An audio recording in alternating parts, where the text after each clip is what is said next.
বন্ধুরা সবাই কেমন আছো? বন্ধুরা আজকে তোমাদের আপন মায়ের সাথে রাতে কাজ করার অসাধারণ একটি সত্য ঘটনা বলবো। গল্পটি শেষ পর্যন্ত শুনলে তোমরা বাধ্য হবে হাতের কাজ করতে। না হলে সবাই আমাকে কাজ করে দিয়ে যাবে, আমি বাধা দেব না। আমি কলেজে এইচএসসি পড়ার সময় এই ঘটনাটা ঘটেছিল। আমি কলেজ হোস্টেলে থাকতাম। হোস্টেলটা ছিল একতলা বিল্ডিং।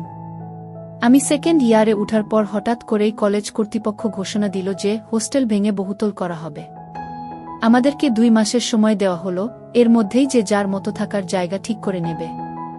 আশেপাশে আমার কোনো আত্মীয় স্বজন ছিল না। মেসের জন্য কয়েকদিন ঘুরলাম কিন্তু পছন্দ মতো পেলাম না। আমার তো ভয় হলো যে শেষ পর্যন্ত হয়তো আমি থাকার জায়গা খুঁজে পাব না, সেক্ষেত্রে আমার পড়াশোনার কি হবে সেটা ভেবেই অস্থির হয়ে পড়লাম। চেষ্টা করে করে যখন হতাশ, তখনই আমার এক বন্ধু খবর দিল যে এক ভদ্রলোক পেইং গেস্ট রাখবে। আমি কাল বিলম্ব না করে সেখানে ছুটলাম। কলেজ থেকে মাইলখানেক দূরে গ্রাম্য পরিবেশে পাকা বাড়ি। বাড়িওয়ালা ভদ্রলোক খুবই অমায়িক, উনি একজন অবসরপ্রাপ্ত সহকারী জজ। বুড়ো বুড়ি ছাড়া বাড়িতে আর কেউ থাকে না। ভদ্রলোকের বয়স হয়ে গেছে বলে বাসায় একজন লোক দরকার যে বিপদে সাহায্য করতে পারবে, টুকটাক বাজার করতে পারবে আর বুড়োকে একটু সময় দিতে পারবে। আমি শুনেছিলাম পেইং গেস্ট রাখবে, কিন্তু আমার ভাগ্য আরও ভালো, উনি আমার থাকা খাওয়ার জন্য কোনো টাকা পয়সা নেবেন না বলে জানালেন। ভদ্রলোকও আমাকে পছন্দ করলেন। আমি আর দেরি না করে পরদিনই ব্যাগপত্র নিয়ে হাজির হলাম। বাড়ির কাছেই একটা বিশাল খেলার মাঠ ছিল। বিকেলবেলা এলাকার প্রচুর ছেলে মেয়ে সেই মাঠে খেলাধুলা করত। আর সকালবেলা যুবক থেকে বুড়োরা আসত ব্যায়াম করতে। আমার অভ্যাস ছিল প্রতিদিন ভোরে উঠে দৌড়ানো। যারা আসত প্রায় সবাই সবাইয়ের পরিচিত হয়ে উঠেছিলাম। হঠাৎ একদিন একজন নতুন অতিথিকে দৌড়াতে দেখলাম। ভদ্রলোক সহজেই আমার দৃষ্টি আকর্ষণ করল। কারণ উনি দারুণ হ্যান্ডসাম, পেটানো শরীর, বেশ লম্বা আর দেখেই বোঝা যায় শরীরে তাকত আছে। আমি একবার উনাকে পানি করার সময় হাত তুলে সালাম দিলাম, উনিও জবাব দিলেন এবং হাসলেন। সবচেয়ে উল্লেখযোগ্য হল উনি বারবার পিছন ফিরে আমাকে দেখছিলেন। ভদ্রলোক শ্যামলা, কালোই বলা চলে, গোঁফ আছে, তবে দেখেই বোঝা যায় লোকটা খুব মিশুক প্রকৃতির। সেদিনই বিকেলবেলা আমি মাঠের একপাশে বসে খেলা দেখছিলাম। এমন সময় সেই ভদ্রলোককে দেখলাম, তবে একা নয়, সাথে 8-9 বছরের একটা বাচ্চা মেয়ে খেলনা হাতে তার সাথে হাঁটছে। হঠাৎ করেই বাতাসে খেলনাটা ছুটে মাঠের মধ্যে উড়ে গেল। আমি দৌড়ে গিয়ে খেলনাটা এনে মেয়েটার হাতে দিলাম।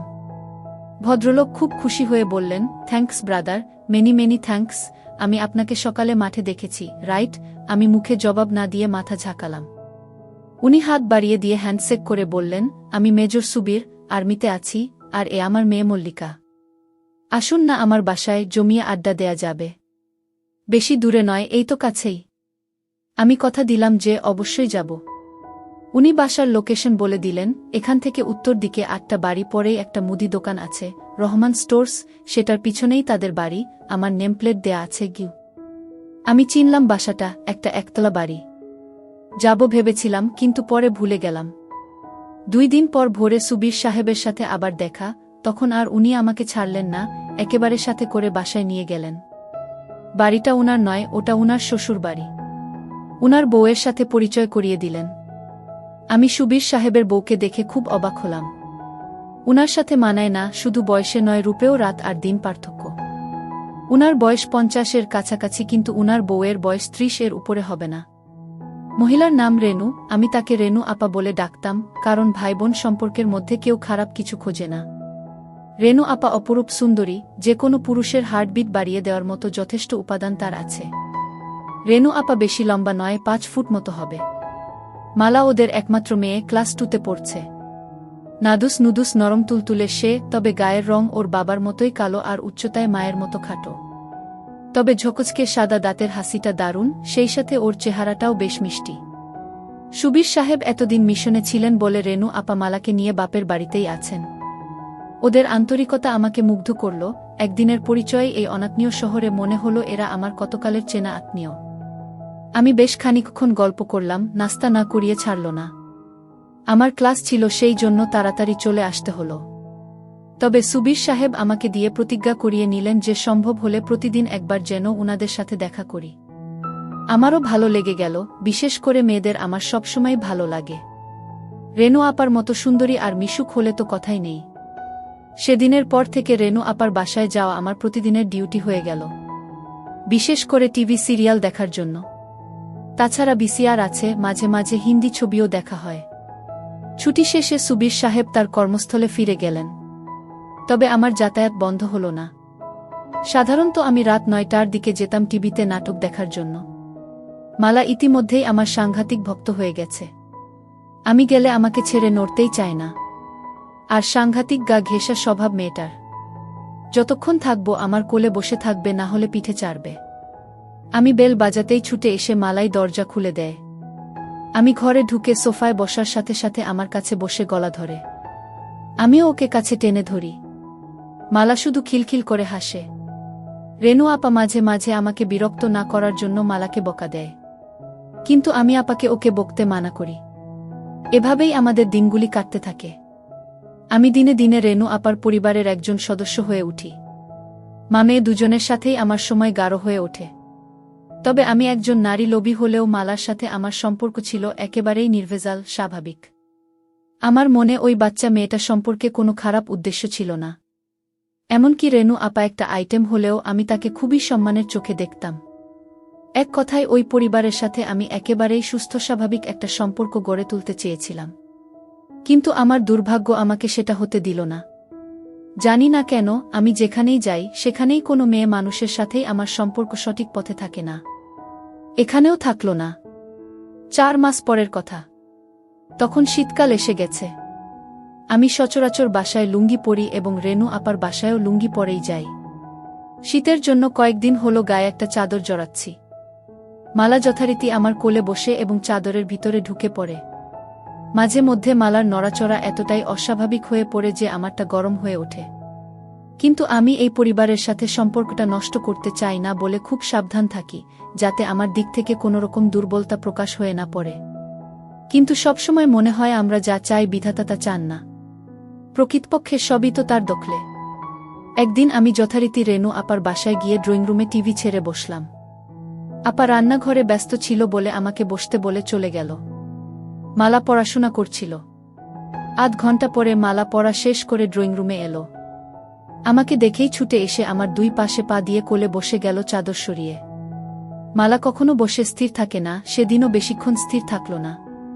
মিনিট 5 মধ্যেই ওর নড়াচড়া শুরু হয়ে গেল। তবে সেদিনের নড়াচড়ার পরিমাণটা ছিল বেশি। আমি বললাম, কিরে অমন করছিস কেন?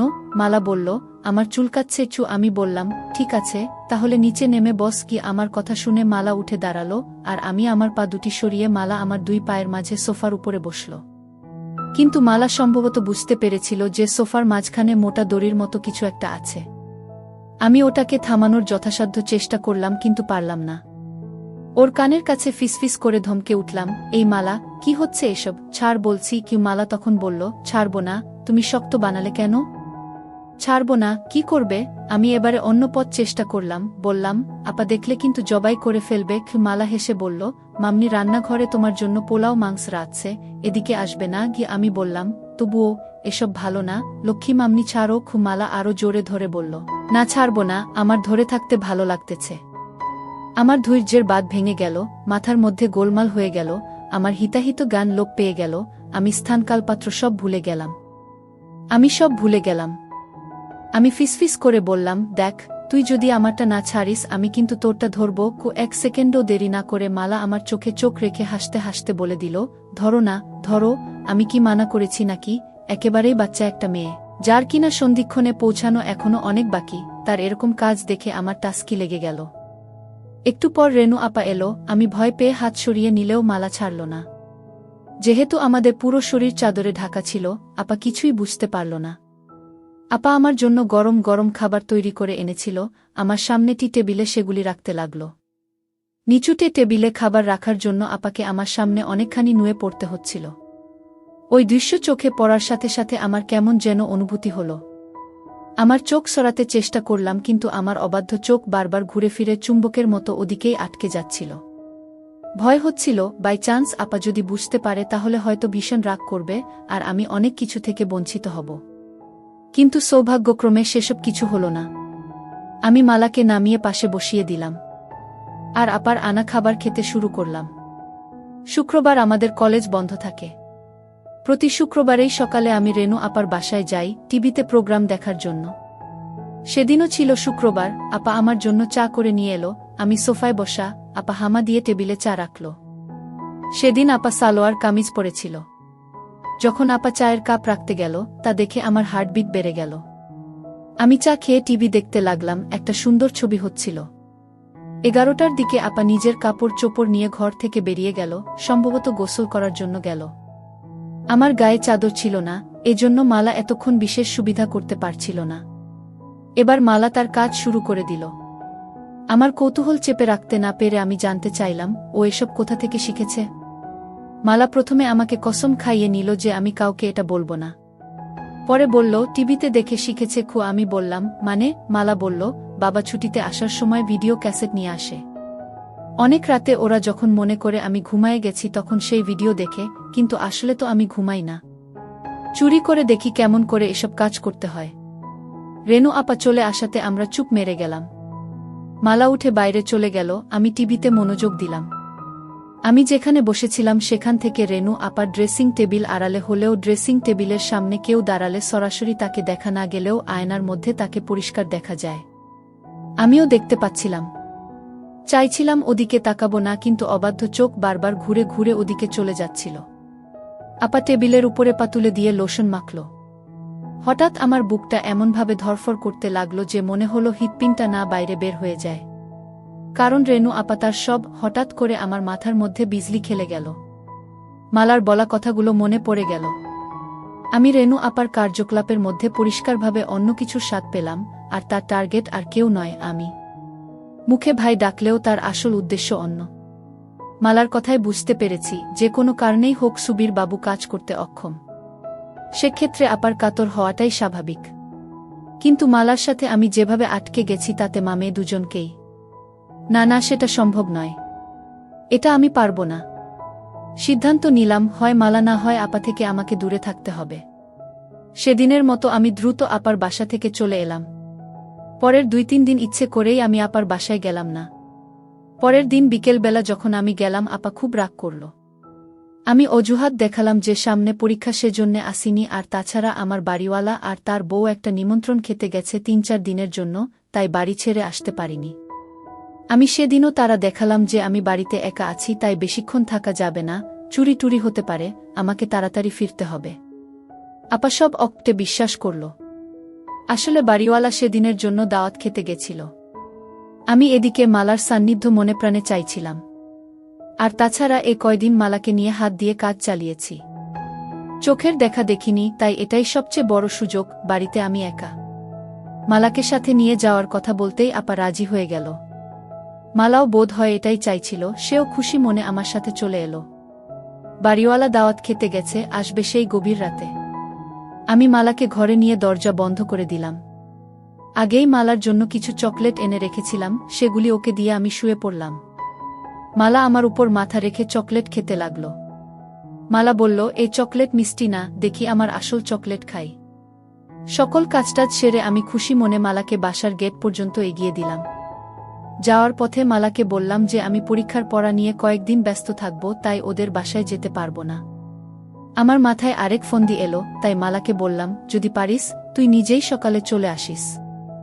সত্যি আমি 3-4 দিন না যাওয়াতে এক ভোরে মালা এসে হাজির। আমি ওকে নিয়ে বাড়ির পিছনের সবজি খেতে গিয়ে বসলাম।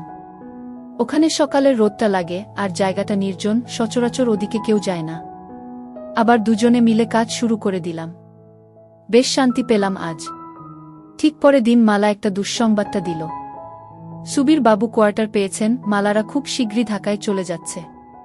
মালা খবর দিল যে রেনু আপা আমাকে দেখা করতে বলেছে। আমি দ্রুত রেনু আপার সাথে দেখা করলাম। আপা আমাকে তার স্বামীর লেখা চিঠি পড়তে দিল। সুবীর বাবু আসতে পারবেন না, তাই আমাকে অনুরোধ করেছেন মালা আর আপাকে ঢাকার গাড়িতে উঠিয়ে দেওয়ার জন্য। রেনু আপার সকল প্রস্তুতি আগে থেকেই নেওয়া ছিল। আমাকে পরের দিনের টিকিট আনতে বলল। আমি পরের দিনের ট্রেনেই আপা আর মালাকে তুলে দিলাম। আমার কেন যেন মনে হলো আপা আমার উপর রাগ করেই তাড়াহুড়ো করে চলে গেল। অনার্স করার পরে পারিবারিক জটিলতার কারণে আমার আর গতানুগতিক লেখাপড়া করা সম্ভব হচ্ছিল না।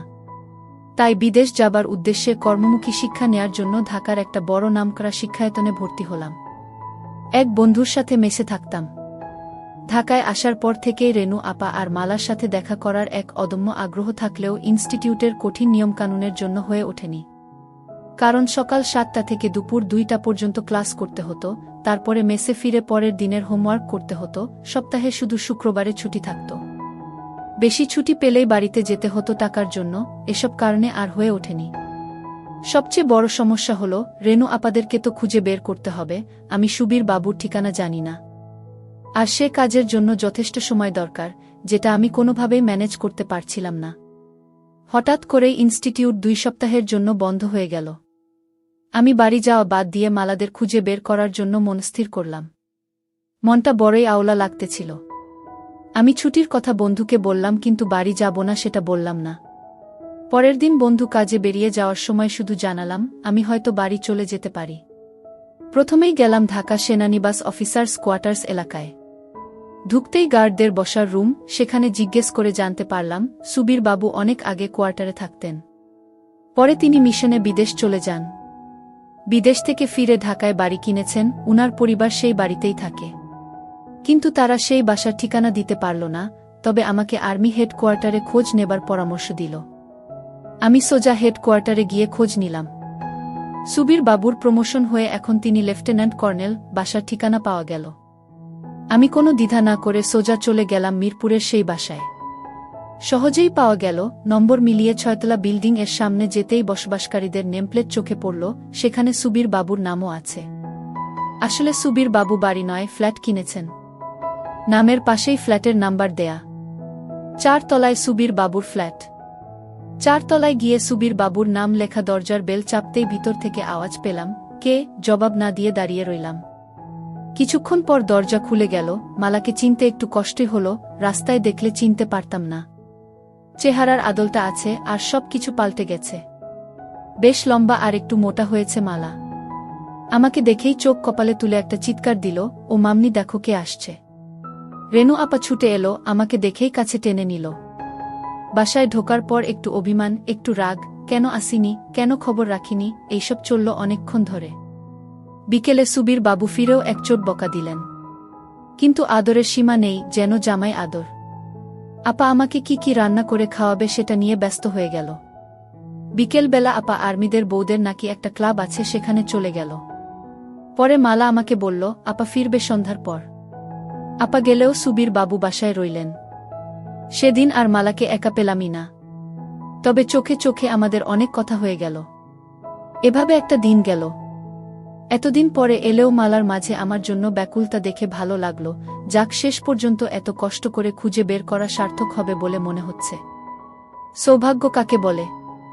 পরদিন সকালে অফিসে যাবার ঘণ্টাখানেক পর বাসায় ফিরে সুবীর বাবু ঘোষণা দিলেন উনাকে এক্ষুনি বান্দরবান ছুটতে হবে, ওখানে কি যেন একটা ঝামেলা হয়েছে। আধা ঘন্টার মধ্যে নিচে গাড়ি এসে হর্ন দিল, উনি চলে গেলেন। যাবার আগে আমাকে অনুরোধ করে বলে গেলেন আমি যেন উনি না ফেরা পর্যন্ত না যাই। মনে মনে বললাম, আমিও তো সেটাই চাই। মালা সকালে স্কুলে গেছে, আসবে 2টার দিকে। বাসায় আমি আর রেনু আপা একা, আপা রান্নাঘরে ব্যস্ত রান্না নিয়ে। রান্না শেষে আপা আমাকে গোসল করে নিতে বলল। আমি গোসল থেকে বের হলে আপা গেল গোসল করতে। এ ফ্ল্যাটে গেস্ট রুম আছে, কাজেই আপা বেডরুমে আর আমি গেস্ট রুমে। টেবিলে খাবার দেবার সময় খেয়াল করলাম, আপার লোভী চোখ আমাকে কেবল দেখছে আর দেখছে, যেন গিলে খাবে। খাওয়া শেষ করে আপা আমাকে বলল, তোর সাথে আমার কিছু কথা আছে। আমি ব্যস্ততার ভান করে বললাম, আপা আছি তো বেশ কিছুদিন, পরে শুনব। আমি বুঝতে পেরেছিলাম আপা আমাকে কি বলতে চায়। আপা বলল, আচ্ছা ঠিক আছে, তুই রেস্ট নে, আমি একটু বেরুব, একটু পরেই মালা চলে আসবে। আমি গেস্ট রুমে ফিরে এলাম। আপা সেজেগুজে যাওয়ার সময় আমার সাথে দেখা করে দরজা লাগাতে বলল। আপাকে কেমন যেন বিষণ্ণ লাগছিল। 2টার পরই কলিং বেল বাজল। দরজা খুলে দিতেই মালার হাসি মুখ দেখতে পেলাম, খুশিতে চমকাচ্ছে।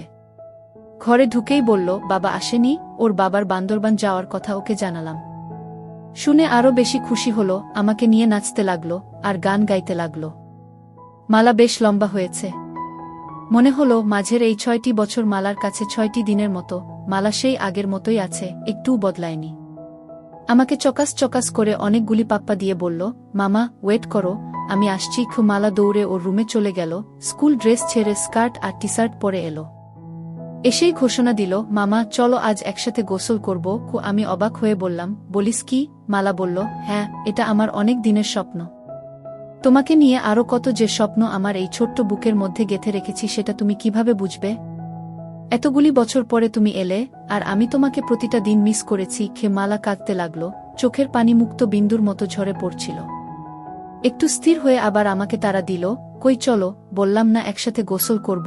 আমি বললাম, কিন্তু আমি তো গোসল করে নিয়েছি। মালা বলল, তাতে কি? আমি বললাম, তুই সত্যিই একটুও বদলাসনি, কেবল বড়ই হয়েছিস। মালা হাসল, বলল, বড় তো হয়েছি তোমার জন্য। তখন যা যা পারোনি, এখন সব উসুল করে নাও, তোমাকে সব উজাড় করে দেব, এটা আমার অনেক দিনের আশা। মালাকে বললাম, একটা সত্যি কথা বলবি? তুই কি এখনো ইনটেক? মালা বড় বড় চোখ করে আমার দিকে তাকিয়ে বলল, মামা তুমি তোমার মালাকে চেনো না? তুমি ছাড়া এই দুনিয়ায় আর কে আছে যে আমাকে আনবক্স করবে? আমি তো তোমার জন্যই সব জমিয়ে রেখেছি। আমাদের প্রথম প্রথম একটু কষ্ট হলেও আস্তে আস্তে মজা চলে এলো। মালাও দারুণভাবে এনজয় করতে লাগল। সন্ধ্যার পর রেনু আপা এলে আমরা বসে বসে অনেক গল্প করলাম। রেনু আপা আমার দিকে কি রকম করে যেন চোখে তাকাচ্ছিল। রাতে আমি শুয়ে পড়ার পরে আগের রাতে সুবীর বাবু আমার মশারি টাঙিয়ে দিয়েছিল। সেদিন রাতে সুবীর বাবু না থাকাতে আপাকে দেখলাম মশারি হাতে আমার বিছানার কাছে আসতে। আমি ঘুমের ভান করে মটকা মেরে পড়ে রইলাম। আপা প্রথমে লাইট অফ করে ডিম লাইট জ্বালালো, তারপর আমার পাশে খাটের উপর বসল। কতক্ষণ বসে আপা কি যেন ভাবল, তারপর উঠে মশারি টাঙিয়ে দিয়ে চলে গেল। সেদিন রাতেও আপা আমার পাশে বিছানায় অনেকক্ষণ বসে রইল। আমি জানতাম আপা কি চায়, কিন্তু ও যে মালার মা। আমি যদি মালাকে বিয়ে করতাম তাহলে রেনু আপা আমার শাশুড়ি হতো। আমি কিছু বলতেও পারছিলাম না আপা কষ্ট পাবে বলে, আবার মেনে নিতেও কষ্ট হচ্ছিল। আপাকে আমি অন্য চোখে দেখতাম, মনে মনে খুব শ্রদ্ধা করতাম। মাথার মধ্যে আমার চিন্তার ঝড় বয়ে যাচ্ছে, একটা দ্বন্দ্ব চলছিল। শেষ পর্যন্ত সিদ্ধান্ত নিলাম, না, এমন কাজ করা যাবে না, কারণ ও যে মালার মা, ওকে যে আমি বড় শ্রদ্ধার চোখে দেখি। তাই আপা যখন কাছে চলে এলো, আমি বললাম, ছি আপা, এ কি করছা? আপা যেন পাগল হয়ে গেল।